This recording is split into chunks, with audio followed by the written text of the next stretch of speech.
Um, Thank you very much, Geeta. And because it's Midwifery Day, I'd like to tell you that I was brought into this world by a midwife some 60 years ago in Kenya.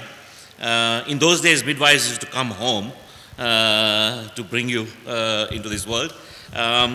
Many years later, when I met with this midwife, she told me that I had turned out all right, but I was a lot of trouble. So I intend to continue with that tradition and cause some trouble today. I'm actually really delighted that we are talking today.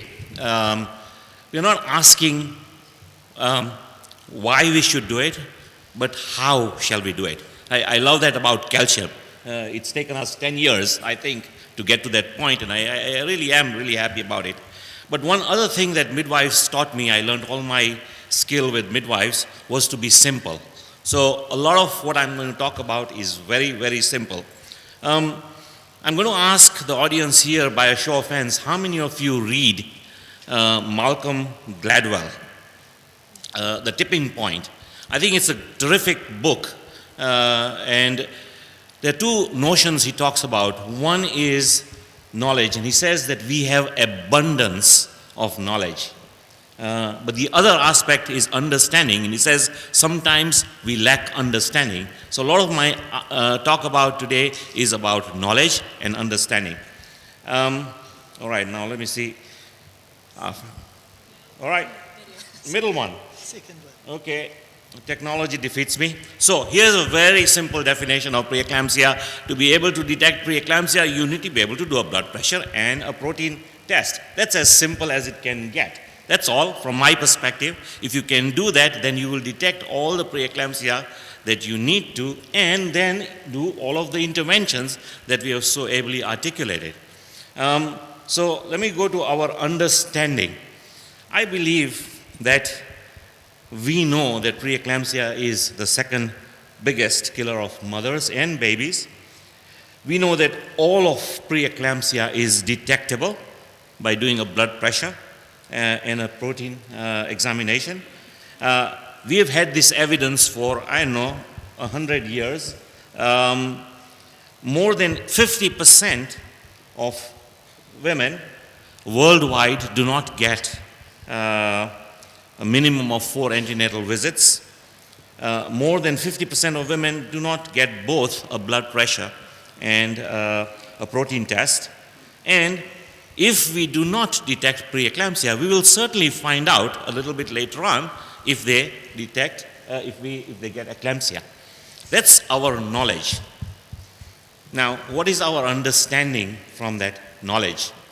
I think that to eliminate preventable eclampsia, we need to detect all the preeclampsia that there is. And so we need to do a blood pressure and a protein test periodically in women, whether they are in the clinics or whether they are not. All right? Just depending on clinics will not, just improving things at the clinic will not get us to detect all the preeclampsia that there is. So, to be able to detect, I think one of the things is, can we predict preeclampsia? And I think risk factors are not that terribly good. And after almost 40 years, I don't think we have any biochemical or biophysical test, which sort of means that I would like to consider all women that potentially at risk of preeclampsia, and any prevention or detection must be done for everybody. So here's another sad fact, right? We know this, but a huge proportion of women in every part of the world just do not get even a simple blood pressure test or a protein test during their pregnancy. Now you can ask why, or you can determine, you can decide how are you going to deal with this particular problem. One way is to improve. I think Barbara demonstrated that about 50% of people who are attending antenatal clinic don't get these tests.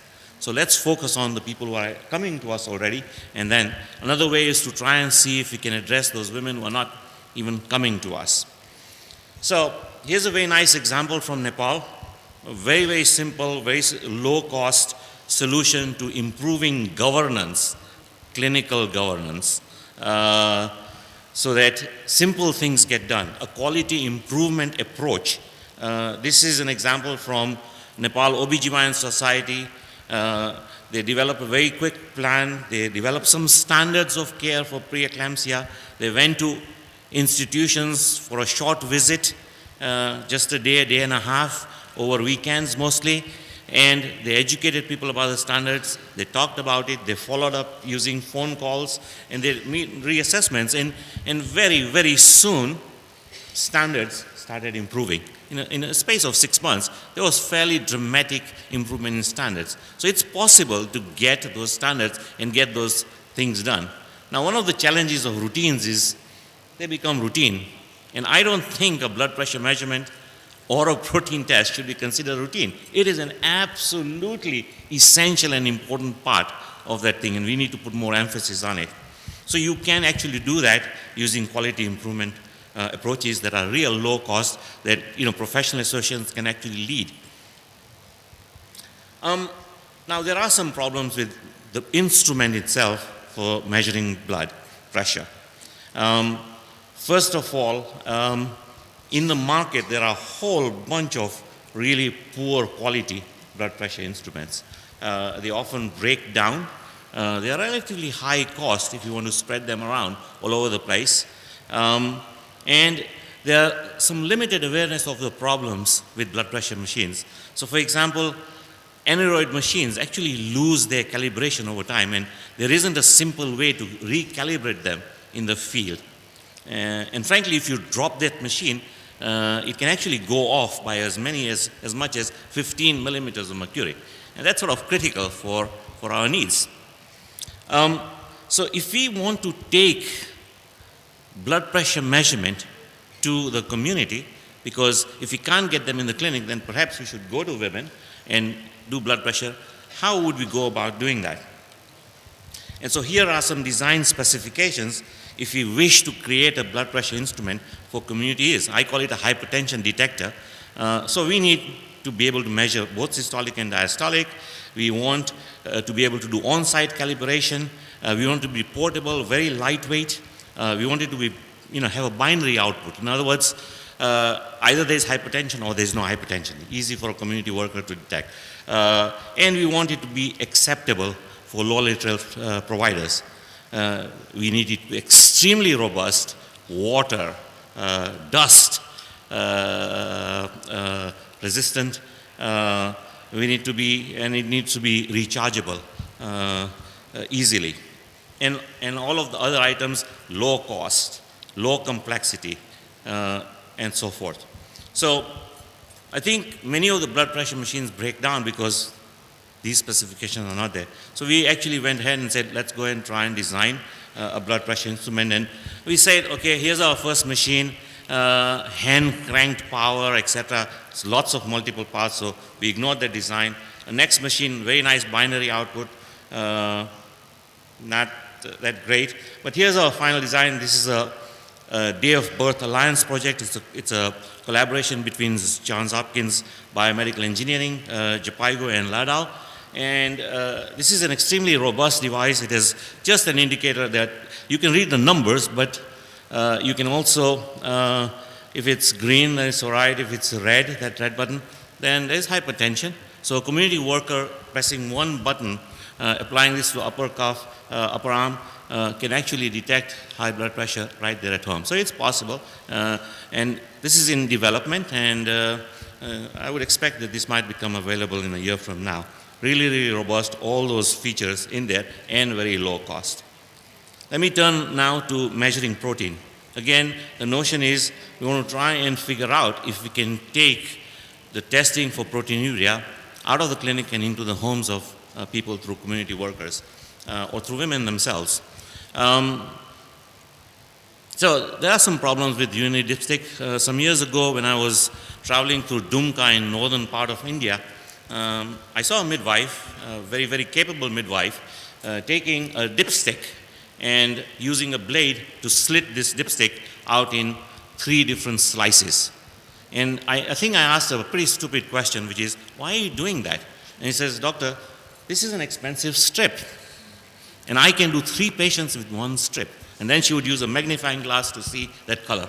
When I went back, I asked myself this question, a better question, I think less stupid question, which was, why is it so expensive? And the reality is, the reagent for this thing is not really that expensive. It is actually the technology by which it is made. And so we went ahead and said, let us go and redesign this particular strip so that it can be extremely low cost, it can be usable at the community level, and we can get proteinuria done wherever we want to do it, repeatedly. Also, we said, to this particular strip, it's actually very difficult. I don't know how many of you have tried to void urine into a really tiny bottle. I'm a man. I have problems with that. For a 36-week pregnant woman, that is really difficult. It's awful. It's disrespectful in some ways to ask them to do that. So rather than in this little strip, if you try to void urine directly on it, you miss the mark. So when we design something, we've got to make sure that we address some of those issues. Okay, so here are our design features on this, and I won't go into the details, but I am interested in really, really inexpensive tests that the woman can do herself. So real simple gradation, no big, mild different types of color changes, just a sharp demarcation for positive or negative. That's my team of students. These are biomedical engineering students at Hopkins, undergraduates, postgraduates, and fellows who've been working on this and several other tests. Really wonderful group of people, the smartest in the world. And the notion that says if you want to take testing to the community, we re-engineer the reagent to get a dichotomous result, positive or negative. We basically mark the reagent with a marker pen onto a strip of paper, ask the woman to void urine on the end of that strip, and if there is a dramatic color change, then that's proteinuria. So the intention would be to take community workers out in the community to do this test and then give strips to women themselves so that they can do them on their own. Now, take a look at these two pictures, and I think that this is brilliant engineering in my opinion. Do you see the difference between these two pictures? Now, I was taught many, many years ago when I was a child that if I want to open something, right, righty-tighty, lefty-loosey, so if I turn it to the left, it will loosen up. If I turn it to the right, it will, all right? So, but if you reverse the threads of this, then you can't actually open this device. Why do I think this is interesting? Is because if our pen has got this reverse thread, you can't actually open it. So suddenly, with no increase in cost, you have dramatically increased its safety profile. Whenever I ask engineers about some increasing safety, say, Dr. Sangvi, that will cost you $6 more to your device. Well, I think this is smarter engineering, which allows us to have better features without increasing cost. So here are some results from the initial studies on this protein pen that we've got out of Nepal. The sensitivity and the specificity compared to another standard is actually better than dipstick tests in some ways because we have dichotomized the results. It's so much easier to determine. There are lots of work ahead. We are working on the stability of this pen. But let me just end by saying that for me, the issue is so much more about figuring out how we can universalize these testing, because if we don't do that, if we don't test the blood pressure or if we don't test for protein, then we will not detect preeclampsia, and then we are only trying to deal with it when there is eclampsia. These are female community health volunteers being trained how to do this. They took to it very, very well, and I believe that we can make some big impact if you're willing to take testing to the community. Thank you very much.